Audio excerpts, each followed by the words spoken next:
ಈಗ ಇವೆಲ್ಲ ಅಲ್ಲಿ ಕಾಲೇಜ್ ಸಿಸ್ಟಮ್ನಾಗ ಪ್ರಾಜೆಕ್ಟ್ ಇನ್ಸ್ಟಾಲ್ ಮಾಡಿರ್ತೀನಿ. ಇನ್ಸ್ಟಾಲ್ ಮಾಡಿದಾಗ ಇಲ್ಲಿ ಹೆಂಗ್ ಸ್ಟೆಪ್ಸ್ ಫಾಲೋ ಮಾಡ್ತೀನಿ ಸೇಮ್ ವಿಡಿಯೋ ಇರ್ತದೆ, ಅಲ್ಲಿ ಹೋಗಿ ಅದೇ ಸ್ಟೆಪ್ಸ್ ಪ್ರಾಕ್ಟೀಸ್ ಮಾಡೋದು. ನಾಳೆಂತ ನಾ ಮೆಸೇಜ್ಗಳು ಹಾಕ್ತೀನಿ ಯಾರ್ಯಾರು ಯಾವ ಟೈಮ್ ಬರಬೇಕು ಅಂತೇಳಿ. ಆ ಟೈಮ್ ನೀ ಏನ್ ಬಿಸಿ ಇದ್ರು ಟೈಮ್ ಮಾಡ್ಕೋಬೇಕು, ಬಂದು ಅವತ್ತು ಒಂದ್ಸತಿ ಪ್ರಾಕ್ಟೀಸ್ ಮಾಡ್ಬೇಕಿಲ್ಲ. ಸೊ ಫಸ್ಟ್ ನಿನ್ ಪ್ರಾಜೆಕ್ಟ್ ಏನದ ಅಂತ ಎಕ್ಸ್ಪ್ಲೇನ್ ಮಾಡ್ತಿ. ಎಕ್ಸ್ಪ್ಲೇನ್ ಮಾಡಿದ್ಮೇಲೆ ನೆಕ್ಸ್ಟ್ ಏನ್ ಮಾಡ್ತಿ ಅಂತಂದ್ರೆ ಮೈ ಕಂಪ್ಯೂಟರ್ ಅಂದ್ರೆ ದಿಸ್ ಪಿ ಸಿ ಒಳಗೆ ಹೋಗಿ ಸಿ ಡ್ರೈವ್ ನಾಗ ಹೋಗ್ಬೇಕು.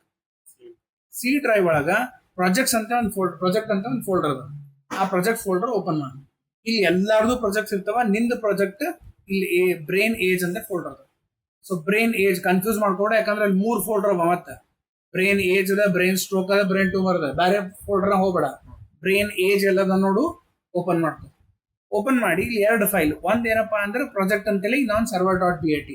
ಫಸ್ಟ್ ನೀ ಏನ್ ಮಾಡ್ಬೇಕಂದ್ರೆ ಇದು server.bat ಅಂತ ಅನ್ನೋದು ಕ್ಲಿಕ್ ಮಾಡ್ಬೇಕು. ಸೊ server.bat ಕ್ಲಿಕ್ ಮಾಡಿದೆ ಅಂದ್ರೆ ಪ್ರಾಜೆಕ್ಟ್ ಎಕ್ಸಿಕ್ಯೂಟ್ ಸ್ಟಾರ್ಟ್ ಆಗ್ತದೆ. ಇದು ಒಂದ್ ಸ್ವಲ್ಪ ಟೈಮ್ ತಗೋತದ.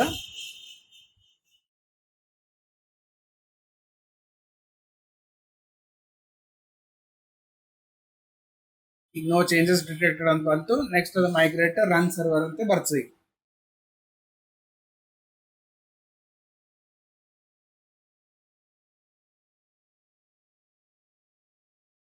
ಇದು ರನ್ ಸರ್ವರ್ ಅಂತ ಬರೋಣ. Next quit the server with control break ಅಂತ ಬರ್ತದೆ. ಅಲ್ಲಿ ತನಕ ವೇಟ್ ಮಾಡ್ಬೇಕು. Quit the server with control break ಅಂತ ಬಂತು ಅಂದ್ರೆ ನಿನ್ ಪ್ರಾಜೆಕ್ಟ್ ನಾಗ ಏನು ಎರರ್ ಇಲ್ಲ ಅಂತ ಅರ್ಥ. ಇದು ನಿಮ್ದು ಎಕ್ಸಿಕ್ಯೂಷನ್ ಮುಗಿಯತನ ಕ್ಲೋಸ್ ಮಾಡಬಾರ್ದು. ಪೂರ ಎಕ್ಸ್ಪ್ಲೇನ್ ಮುಗಿಯತನ. ಇದಕ್ಕೆ ಮಿನಿಮೈಸ್ ಮಾಡು. ಮಿನಿಮೈಸ್ ಮಾಡೋಣ. ಅದೇ ಫೋಲ್ಡರ್ನಾಗ ಪ್ರಾಜೆಕ್ಟ್ ಅಂತ ಒಂದು ಫೈಲ್ ಇರ್ತದೆ. ಇದು ಫೈಲ್ ಡಬಲ್ ಕ್ಲಿಕ್ ಮಾಡಿ. ಕ್ಲಿಕ್ ಮಾಡಿದೆ ಅಂತಂದ್ರೆ ನಿಮ್ದು ಅಪ್ಲಿಕೇಶನ್ ಓಪನ್ ಆಗ್ತದೆ. ನಮ್ಮ ಅಪ್ಲಿಕೇಶನ್ ಅಂದ್ರೆ 2 ಯೂಸರ್ಸ್ ಬರ್ತಾರೆ. ಒಂದ್ ಏನಂತಂದ್ರೆ ಇಟ್ ಇಸ್ ಅಡ್ಮಿನಿಸ್ಟ್ರೇಟರ್, ಇನ್ನೊಬ್ಬದ್ ಬಂದು ಡಾಕ್ಟರ್. ಓಕೆ, ಇಲ್ಲಿ ಅಡ್ಮಿನಿಸ್ಟ್ರೇಟರ್ ಏನ್ ಮಾಡ್ತಾನೆ ಅಂದ್ರೆ ಡಾಕ್ಟರ್ಗಳಿಗೆ ಆಡ್ ಮಾಡ್ತಾನೆ. ಡಾಕ್ಟರ್ಗಳು ಏನ್ ಮಾಡ್ತಾರೆ ಅಂದ್ರೆ ನಿಮ್ದು ಬ್ರೈನ್ MRI ಸ್ಕ್ಯಾನ್ ಮಾಡ್ತಾರೆ. ಸ್ಕ್ಯಾನ್ ಮಾಡಿ ಅದನ್ನ ನಮ್ಮ ಸಾಫ್ಟ್ವೇರ್ನಾಗ ಅಪ್ಲೋಡ್ ಮಾಡ್ತಾರೆ. ಅಪ್ಲೋಡ್ ಮಾಡಿದಾಗ ಸಾಫ್ಟ್ವೇರ್ ಏನ್ ಮಾಡ್ತಾರೆ ಅಂದ್ರೆ ಒಂದು ಏಜ್ ಎಷ್ಟದ ಅಂತ ಒಂದು ಪ್ರೆಡಿಕ್ಟ್ ಮಾಡಿ ಹೇಳ್ತದೆ. ಸೊ ಅದಕ್ಕೆ ಫಸ್ಟ್ ನಾವೇನ್ ಮಾಡಬೇಕು, ಇಲ್ಲಿ ಲಾಗಿನ್ ಅಂತ ಕ್ಲಿಕ್ ಮಾಡು. ಲಾಗಿನ್ ಕ್ಲಿಕ್ ಮಾಡಿ ಅಡ್ಮಿನಿಸ್ಟ್ರೇಟರ್ ಲಾಗಿನ್ ಆಗ್ಬೇಕು. ಅಡ್ಮಿನಿಸ್ಟ್ರೇಟರ್ ಲಾಗಿನ್ ಆಗ್ಬೇಕಾದ್ರೆ ಒಂದು ಇಮೇಲ್ ID ಪಾಸ್ವರ್ಡ್ ಫಿಕ್ಸ್ ಕೊಟ್ಟಿರ್ತೀವಿ. ಅದೇ ಇಮೇಲ್ ID ಪಾಸ್ವರ್ಡ್ ಹಾಕ್ಬೇಕು ನೀ ಅಲ್ಲಿ. That is admin@gmail.com. ಇದು ನಾನು ಬಿಟ್ಕೋಬೇಕಾ, ಮರ್ತ್ ಹೋದೆ ಅಂದ್ರೆ ಎಕ್ಸಿಕ್ಯೂಷನ್ ನಿಂತೇ ಬಿಡ್ತದೆ.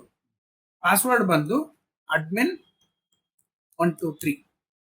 ಓಕೆ, ಇಮೇಲ್ ID ಬಂದು admin@gmail.com, ಪಾಸ್ವರ್ಡ್ admin123, ಲಾಗಿನ್ ಅಂತ ಕ್ಲಿಕ್ ಮಾಡಿದ್ಮೇಲೆ ಲಾಗಿನ್ ಅಡ್ಮಿನಿಸ್ಟ್ರೇಟರ್ ಹೋಮ್ ಪೇಜಿಗೆ ಬರ್ತಾನೆ.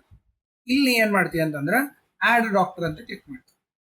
ಆಡ್ ಡಾಕ್ಟರ್ ಅಂತ ಕ್ಲಿಕ್ ಮಾಡೋಣ. ಇಲ್ಲಿ ಡಾಕ್ಟರ್ದ ಇನ್ಫಾರ್ಮೇಶನ್ ಎಂಟರ್ ಮಾಡ್ತೀವಿ. ಓಕೆ, ಸೊ ನಿನ್ನ ಹೆಸರು ಹೇಳು. ROHAN, Rohan, ROHAN@gmail.com. Mobile number ಸುಮ್ಮ ಒಂದು ರ್ಯಾಂಡಮ್ ಮೊಬೈಲ್ ನಂಬರ್ ಹಾಕ್ತೀನಿ.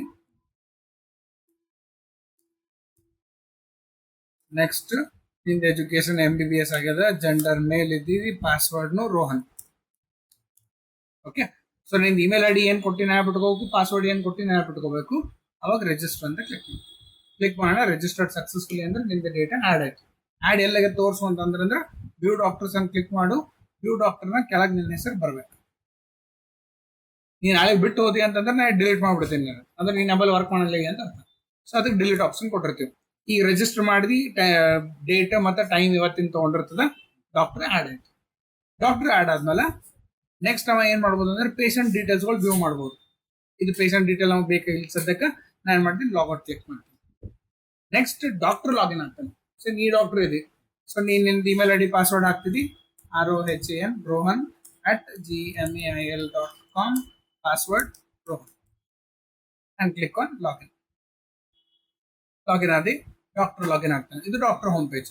ಇಲ್ಲಿ ಪ್ರೆಡಿಕ್ಟ್ ಅಂತ ಆಪ್ಷನ್. ಸೊ ಪ್ರೆಡಿಕ್ಟ್ ಅನ್ನೋದು ಕ್ಲಿಕ್ ಮಾಡಿ. ಕ್ಲಿಕ್ ಮಾಡಿದಾಗ ಇಲ್ಲಿ ಪೇಷಂಟ್ ಇನ್ಫಾರ್ಮೇಶನ್ ಕೊಡ್ಬೇಕು.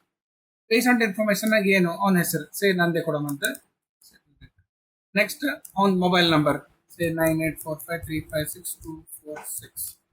ನೆಕ್ಸ್ಟ್ ಜೆಂಡರ್ ಮೇಲ್ ಅಂತ ಕೊಡ್ತೀನಿ. ನೆಕ್ಸ್ಟ್ ನೀ ಏನ್ ಮಾಡ್ತೀಯ ಅಂತಂದ್ರ ಅವಂದು ಅಂದ್ರೆ ನಂದು MRI ಸ್ಕ್ಯಾನ್ ಇಮೇಜ್ ತೋರಿಸ್ಬೇಕು. ಇವಾಗ ಸ್ಕಿನ್ ಕ್ಯಾನ್ಸರ್ ಅದಾವ. ನಿಂದ ಪ್ರಾಜೆಕ್ಟ್ ಫೋಲ್ಡರ್ನಾಗೆ ಹೋಗ್ಬೇಕು. ನೀ ಇಲ್ಲಿ ಸಿ ಡ್ರೈವ್ನಾಗ ಪ್ರಾಜೆಕ್ಟ್ ಒಳಗ ಬ್ರೈನ್ ಏಜ್ ಅಂತ ಇರ್ತದ. ಓಪನ್ ಮಾಡು, ಇದ್ರೊಳಗೆ ಮೀಡಿಯಾ ಒಳಗೆ ಸಿಗ್ತಾವ ನೀವು, ಅಥವಾ ಇಲ್ಲಿ ಹೊರಗೂ ಇಟ್ಟಿನ ಒಂದಷ್ಟು ಇವೆಲ್ಲ ಮೀಡಿಯಾ ಒಳಗವ. ಇದು ಬೇಕಾದ್ರೆ ಯಾವ್ದಾರ ಒಂದು ಸೆಲೆಕ್ಟ್ ಮಾಡಿ ಯಾವ ಫೋಟೋ ಸೆಲೆಕ್ಟ್ ಮಾಡಿ ಹೇಳ್ತೀನಿ. ನಾನು ಹಿಂಗೆ ಹೇಳಿದೆ, ಬ್ರೈನ್ ಒಂದು ಇನ್ನರ್ ಲೇಯರ್ ಇರ್ತದೆ, ಔಟರ್ ಲೇಯರ್ ಇರ್ತದೆ ಅಂತ. ಇದು ಔಟರ್ ಲೇಯರ್, ಇದೇನು ವೈಟ್ ಕಲರ್ ಅಚ್ಚಕಡೆ ಕಾಣಿಸ್ತಿರ್ತದೆ ಅದು ಔಟರ್ ಲೇಯರ್. ನಡು ಏನು ವೈಟ್ ಕಲರ್ ಅದು ಗ್ಯಾಪ್. ಆಮೇಲೆ ಇದು ಇನ್ನರ್ ಲೇಯರ್, ಇದ್ರೊಳಗೆ ಬ್ರೈನ್ ಇರ್ತದೆ. ಆಯ್ತಾ? ಸೊ ನಿನ್ ಸೈಜ್ ಎಷ್ಟು ವಾಲ್ಯೂಮ್ ನೋಡ್ತಾ, ವಾಲ್ಯೂಮ್ ಬೇಸಿಸ್ ಮೇಲೆ ಹೇಳ್ತಾನೆ ನನಗೆ. ಸೊ ಈಗ ಏನ್ ಮಾಡ್ತೀನಿ, ಸಬ್ಮಿಟ್ ಅಂತ ಕೊಟ್ಟ ತಕ್ಷಣ ಅದು ಫೋಟೋ ಅನಲೈಸ್ ಮಾಡ್ತಾನೆ. ಪ್ರೊಟೆಕ್ಟೆಡ್ ಏಜ್ ತಿಳಿದು ಈ ಟೈಪ್ ಒಂದ್ 2 ಫೋಟೋ ಅಪ್ಲೋಡ್ ಮಾಡಿ ತೋರಿಸು. ಈಗ ನಂದಾಯ್ತು. ಇನ್ನೊಬ್ಬ ಸಚಿನ್, ಒಂದು mobile number, next gender, volume, ಅದ್ರೊಂದು ಬೇರೆ ಫೋಟೋ ಸೆಲೆಕ್ಟ್ ಮಾಡಿ.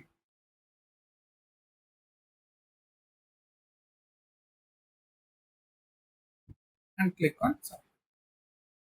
ನೀವೀಗ ಇಂಟರ್ನೆಟ್ ಲಿಂದ ತೆಗೆದು ಇದು ಮಾಡ್ತಿದ್ದೆ ಅಂದ್ರೆ ಇಂಟರ್ನೆಟ್ ಲಿಂದ ತೆಗೆದು ಮಾಡ್ಬೋದು. ಅವಾಗ ಏಜ್ 13 ತೋರಿಸಿತ್ತು, ಇದು 14. ಯಾಕೆ ಸ್ವಲ್ಪ ವಾಲ್ಯೂಮ್ ದೊಡ್ಡದಿತ್ತು. ಸೊ ಅದ್ರ ಬೇಸಿಸ್ ನಲ್ಲಿ ಅವ ಏನ್ ಮಾಡ್ಲಿಕ್ಕೆ ಏಜ್ ತೋರಿಸ್ಲಿ. ಇದು ಏಜ್ ಹೆಂಗ್ ಕ್ಯಾಲ್ಕುಲೇಟ್ ಆಗ್ತದೆ ಅಂತಂದ್ರೆ mainly based on the size of the photo volume. ಅದಕ್ಕೆ ನಾವು ವಾಲ್ಯೂಮ್ ಅಂತ ಹೇಳ್ತೀವಿ. ನಾವು ಇವೇನ್ ಫೋಟೋಗಳವಲ್ಲ, ಇದ್ರದ್ದು ಸೈಜ್ ಹೆಂಗ ನೋಡ್ತಾನ, ಆ ಸೈಜ್ ಬೇಸಿಸ್ ಮೇಲೆ he will tell us the age in this case. Okay, ಆ ವಾಲ್ಯೂಮ್ ಕ್ಯಾಲ್ಕುಲೇಟ್ ಮಾಡ್ತಾನೆ. ಆ ವಾಲ್ಯೂಮ್ ಇಷ್ಟು ವಾಲ್ಯೂಮ್ ಇತ್ತು ಅಂದ್ರೆ ಇಷ್ಟು ಏಜ್ ಇರ್ತದೆ, ಇಷ್ಟು ವಾಲ್ಯೂಮ್ ಇದ್ರೆ ಇಷ್ಟು ಏಜ್ ಇರ್ತದ ಅಂತ ಪ್ರೆಡಿಕ್ಟ್ ಮಾಡ್ತೀವಿ. ಅದ್ರ ಬೇಸಿಸ್ ಮೇಲೆ ನಮಗದು ಇನ್ಫಾರ್ಮೇಶನ್ ತೋರಿಸ್ತದೆ. ಸರ್ ಎಕ್ಸ್ಟರ್ನಲ್ ಇದು ಸರ್ ಎಲ್ಲರೇ ಚೇಂಜಸ್ ಮಾಡ್ತಾರೆ ಸರ್, ಇಲ್ಲಿ ಕೇಳ್ತಾರೆ ಸರ್ ನಮ್ಮ ಪ್ರೋಗ್ರಾಮ್ ಕೋಡ್ನಾಗ ಚೇಂಜ್ ಮಾಡ್ರಂತಾರೆ. ಕೋಡ್ನಾಗ ಚೇಂಜ್ ಮಾಡಿ ಕ್ಲಾಸ್ ಅಟೆಂಡ್ ಮಾಡೋದು. ನೀವು ಕ್ಲಾಸ್ ಅಟೆಂಡ್ ಮಾಡಿಲ್ಲ, ಈಗ ಬಂದು ಚೇಂಜ್ ಮಾಡಿದ್ರೆ ಹೆಂಗೆ ಹೇಳ್ಕೊಡ್ಬೇಕು? ಅದಕ್ಕೆ ದೇವ್ರಿಗೆ ಬಿಡ್ಕೊ ಚೇಂಜ್ ಕೇಳಬಾರ್ದು ಅಂತ. ಇಷ್ಟು ರನ್ ಮಾಡೋದು ಗೊತ್ತಾಯ್ತು. ಪೇಷಂಟ್ ಡೀಟೇಲ್ಸ್ ಅಂತ ಕ್ಲಿಕ್ ಮಾಡು. ಅಲ್ಲಿ ಯಾರ್ಯಾರು ಪೇಷಂಟ್ ಇಂದ ಈಗ ಚೆಕ್ ಮಾಡಿದ್ದದು ಇಬ್ರದ್ದು ಚೆಕ್ ಮಾಡಿದವ್ರದ್ದು ಡೇಟಾ ಏಜ್ ತೋರಿಸ್ತೀವಿ. ಅಂದ್ರೆ ಚೇಂಜಸ್ ಮಾಡಂದ್ರೆ ಯಾವ ಟೈಪ್ ಕ್ವಶನ್ ಕೇಳ್ಬೋದು? ನಾವಲ್ಲಿ ಚೇಂಜಸ್ ಮಾಡ್ರಿ ಅಂತಂದ್ರೆ ಇದ್ರೊಳಗೆ ಪೇಷಂಟ್ ನೇಮ್ ಅಂತದ, ಪೇಷಂಟ್ ಫುಲ್ ನೇಮ್ ಅಂತ ಬರಿ ಅಂತ ಹೇಳ್ತಾನೆ. ಹಾ, ಅಲ್ಲ, ಇಲ್ಲಿ ಮ್ಯಾಲ ಹೆಡ್ಡಿಂಗ್ ಇದು ಚೇಂಜ್ ಮಾಡ್ಬೇಕಂದ್ರೆ ಡೇಟಾ ಬೇಸ್ ನ ಚೇಂಜ್ ಮಾಡ್ಬೇಕು. ಅದು ನನಗೆ ಹೇಳ್ಕೊಡ್ಲಿಕ್ಕೆ ನಾವು ಬರ್ಲಿಂಗಿ ಏನ್ ಇದು ಲೇಬಲ್ ಚೇಂಜ್ ಮಾಡ್ರಿ ಅಂತ ಅಂದ್ರೆ ಹೋಗಿ HTML ಪೇಜ್ ನ ಚೇಂಜ್ ಮಾಡ್ಬೇಕು. ಆದಷ್ಟು ಹೇಳಿದ್ದಲ್ಲ, ಈ ಕ್ಲಾಸ್ ಅಟೆಂಡ್ ಮಾಡಿದ್ರೆ ನೀವು ಚೇಂಜಸ್ ಮಾಡ್ಬೋದಾಗಿತ್ತು. ಕ್ಲಾಸ್ ಅಟೆಂಡ್ ಮಾಡ್ಲಾದ್ರೆ ನಾನು ನಿನಗೆ ಒಂದ್ ದಿನದಾಗ ಹೇಳ್ಕೊಡೋದು ಕಷ್ಟ ಆಯ್ತು. ಇಷ್ಟು ರನ್ ಮಾಡಿ ತೋರಿಸ್ಬೇಕು. ಯೂಟ್ಯೂಬ್ನಾಗ ನೋಡ್ಬೋದು. ಹಾ, ಯೂಟ್ಯೂಬ್ನಾಗ ನೋಡ್ಬೋದು. ನಾ ಆಕ್ಚುಲಿ ಕ್ಲಾಸ್ ಟೀಚ್ ಮಾಡಿದಾಗೂ ಅವು ವಿಡಿಯೋಗಳು ಹಾಕಿನಿ ಗ್ರೂಪ್ನಾಗ. ಅವು ಯೂಟ್ಯೂಬ್ನಾಗೆ ಗ್ರೂಪ್ನಾಗವ ಎಲ್ಲ ಏನೇನು ಆಪರೇಷನ್ಸ್ ಮಾಡಿ ಡೈಲಿ ಯಾವ ಆಪರೇಷನ್ಸ್ ಮಾಡ್ಕೊಟ್ಟಿದ್ದ ಲಿಂಕ್ ಹಾಕಿನಿ. ನೋಡ್ಕೋರಿ ಅಟ್ಲೀಸ್ಟ್ ಈಗರ ಇನ್ನೂ ಟೈಮ್ ಅದ, ನೋಡ್ಕೊಂಡು ಟ್ರೈ ಮಾಡ್ರಿ ಅಷ್ಟೇ. ಇಷ್ಟು ರನ್ ಮಾಡಿ ತೋರಿಸ್ಬೇಕು.